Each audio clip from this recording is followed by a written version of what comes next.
Hi, everybody. Welcome to the dungeon. My name is Robin, and today is Flameworking 102.63 Variations with Twisted Cane. I always enjoy working with variations on a theme. So today I wanted to share a twisted cane and a few variations on how to use it. I'm going to work vertical on one bead and horizontal on the other one, and they give you two completely different looking designs. I hope you all enjoy this one. And on that note, I hope you're all doing safe and well out there. Thanks so much for joining me, and I'll see you next time in the dungeon. All right, we're going to get everything started out by making this twisted cane. And I've chosen kind of a strange color combination. Not really my favorite, but you have to try everything once. So I'm going to start out with this butternut yellow and get it into a nice gather. And I'm just going to grab my punty there and go ahead and just start by puntying up this color. Always make sure when you're using a punty like this that the punty just is barely touching the glass. It's really important that you know where the end of your punty is. So I'm going to get a little bit more on there, and then what I thought I'd do something a little bit different. I thought I would kind of roll this out, and I wanted to think about cutting this into thirds. So I came up with a slightly different idea this time, and heated up one side of that yellow and flattened it down on my marver pad. And then I'm going to heat and flatten another side, creating a corner. And on those two sides, I'm going to add my other two colors. So I'm kind of thinking about like this yellow is a third of the pie. Anyway, that's how I decided to put this one together. So this second color is the Marmo Verde. Very interesting color, but if you use it with green, it almost gets too washed out, almost turned into almost a white. And I think that's where I was a little thrown off by the final combination. Anyway, so I'm just going to add it to one side of the yellow and then just use my butter knife and straighten it up a little bit. And then get my final color ready. This is the pea green. And I'm just going to add that to the other corner on the yellow side. And each gather is roughly about the same size. Okay, so here I'm just going to shape up that little bit of green there. And what I'm hoping to do here is just create what looks like 3 pie wedges that are evenly spaced out. And then from there, I'm going to only use my marble mold on the side and the back side of this package of color here. I don't want to push it into, I don't want to push it further on the punty. But here I am heating up the bottom of those two colors I just laid down and making sure that they are actually touching the mandrel. So when I go to pull it out, it pulls out evenly from both sides. Now here I am continuing to roll it in the marble mold and heat more of the side, smooth that down, and then I'm going to pull the tip out and make sure I'm grabbing all 3 colors here and just slightly pull that tip out so you have a nice point to punty up with. I'm going to give it one last roll in the marble mold. Again, it's more on the back side, and then I'm lifting up to the front half. All right, so that's our starting shape. And now I want to outline each one of those colors with a stringer of the intense black. This is a great, really dark black. The blackest of blacks, except for this other color, Diablo, that they didn't make last year. So maybe they'll make it this year. All right, so moving on, I want to make sure that all of these little bits of black here are also pulled in to the very top. So I'm going to pull a stringer off that to create that point again. And then I will secure each one of those to the mandrel or the punty. All right, all we have to do is smooth this out a little bit. And again, I always like to smooth the sides first and maybe the back of it. You don't have to use a marble mold for this. You can just roll it on a marvering pad. And then I will heat and finish the tip of it. And then, because intense black will play with other colors, if it is not encased, I want to make sure this whole package is encased. And I do pick up a little bit of color. If I do that, and while I'm heating, I will use my tweezer and just kind of pull that color off so I have a fresh bit of clear to work with. And then I'll add a little bit to the bottom and then pull that bit into the punty area. The punty is still slightly in the color. Now there's a lot of clear on the punty, but I don't care about that. So let's worry about this side. So I'm going to pull this point out one more time to ensure that all the color and the clear around it are pulled all the way into a singular point, which will make it easier for me to punty up with. All right, so I have my punty and I'm just going to heat the tip of each, the color and the punty, and just kind of touch them both together, and then I roll it on my torch head just to smooth it down on both sides. And this will also help to pull that punty, make it look a little bit further out from the glass. And now we're heating.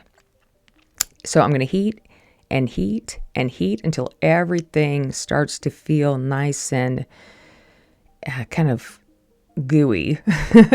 And as I am heating, when the glass is kind of soft enough, I will also start to turn in the flame. And then once I have a nice kind of spin going, I will come out of the flame and gently start to roll and pull. And when I start to feel the glass setting up a bit, now you see my fingers are rolling a little faster and a little faster, and I'm tugging and I'm tugging. Now here at the end, if I wanted to, I could go back into the flame, but you notice that the diameter of the cane got smaller. So every time you do that, it'll get a little smaller. So I'll do it again on this very end, and you'll just see the cane get even smaller than previously. And anyway, that's it. So let's take a look at this cane here. And there's my weird spot right here. So I want to cut this cane and use what I would say the best part. And it's about right here. So this is what I am going to use. So I'm just going to cut off the end that I don't need. And that will give me enough for the two pieces that we're going to make. All right, so let's get into this first piece. And I am going to use on both of these a base of this dark grass green. Somehow I needed to get a darker color in here. So I'm going to start out by adding a few footprints of glass on my mandrel, 4 or 5. And then I will just roll that out on my marvering pad until I have just a really nice thin starting bead. Just rolling it out, getting my sides to look real nice. I want this to be kind of a round bead, but I still will start with my edges, and this will kind of secure my edges so they don't pull in later on. Okay, so right on top of this, I am going to start with our cane and add it vertically. I guess it could be horizontal depending on which way you're looking at it. I'm going to add it vertically on the bead.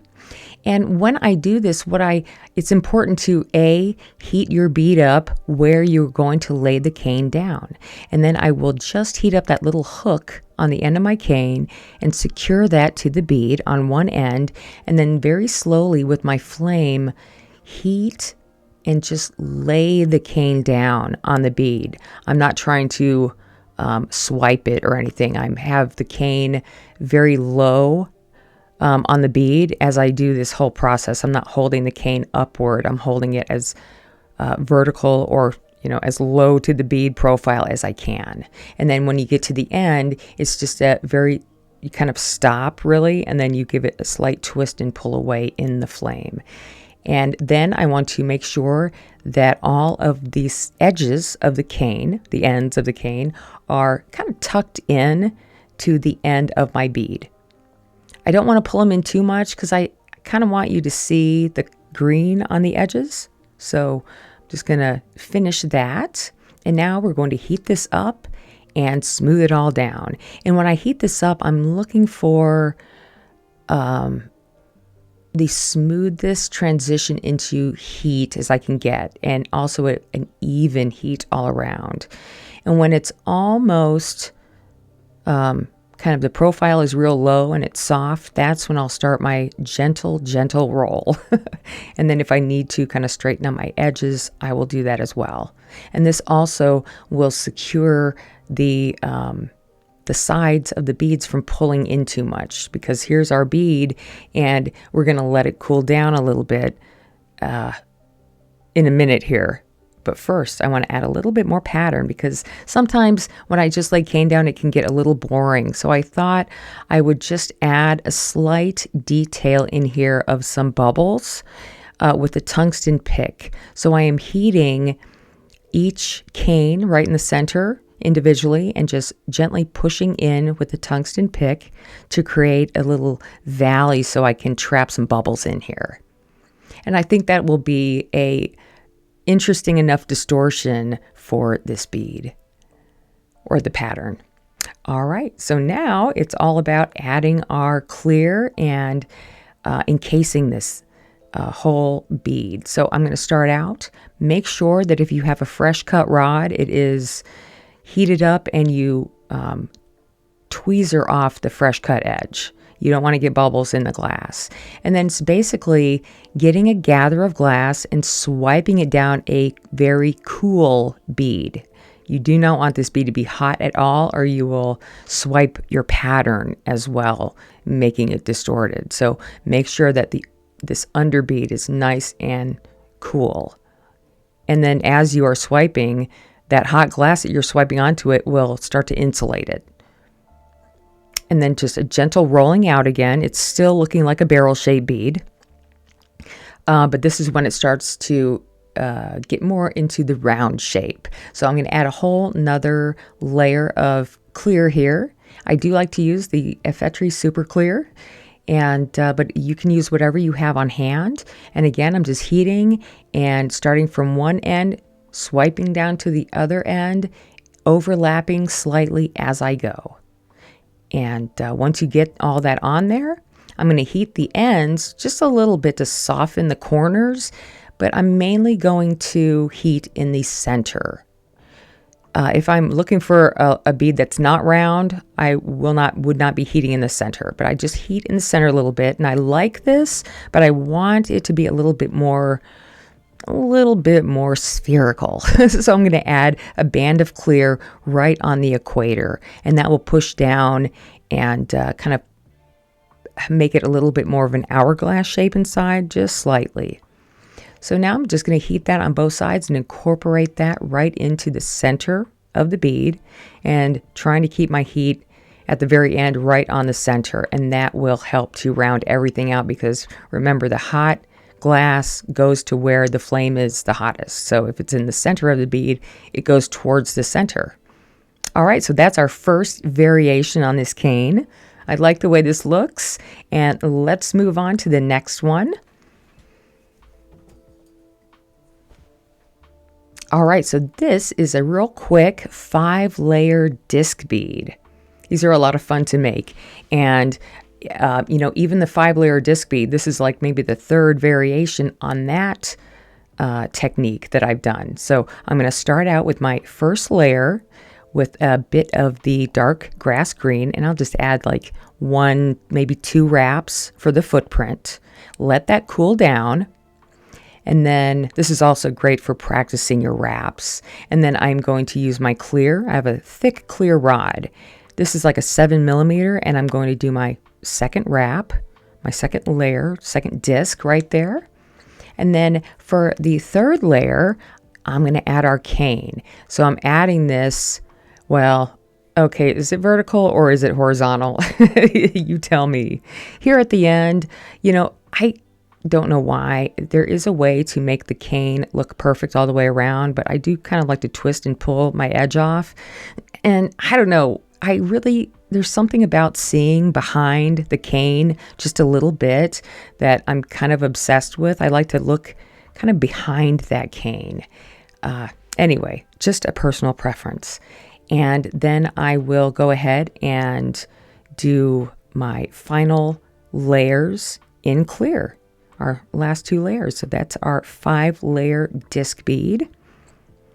And as I am doing my final kind of walk with the clear around this bead, I do kind of wiggle my glass a little bit to continue to feed the heat, into the clear.